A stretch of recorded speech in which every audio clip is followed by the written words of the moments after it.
guys of roading কৰি এইটো ৰাস্তা পাই গ'লে এইটো আৰু বাইক আৰু এই পথাৰ এখন এই এখন গোটা পথাৰ কিন্তু ৰাস্তা এটা গেলে গুগল মেপে ঢুকিব নাই কি কৈছো আমি ৰাজু কিবা কবা নাই নাই মই কোনো ৰাস্তা বিচাৰিব নাই ৰাস্তা গুগল মেপত কি দেখিছি মানুহৰ ঘৰ দেখিছি ছতাল দেখিছি তো গাইস বলক এইটো ৰাস্তা সিধা ৰাস্তা কিন্তু কি আছে একো গম নাপাওঁ এতিয়া আমি যাওঁ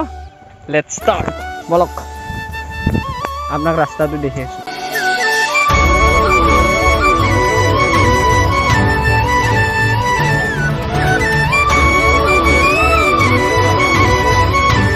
রাস্তা এত রাস্তা এটা গাড়ি মোক হয় দি নিমিটা পানী যা এটো আর তো পানি যা এত রাস্তা সব এত রাস্তা রাজুরাতে থাকা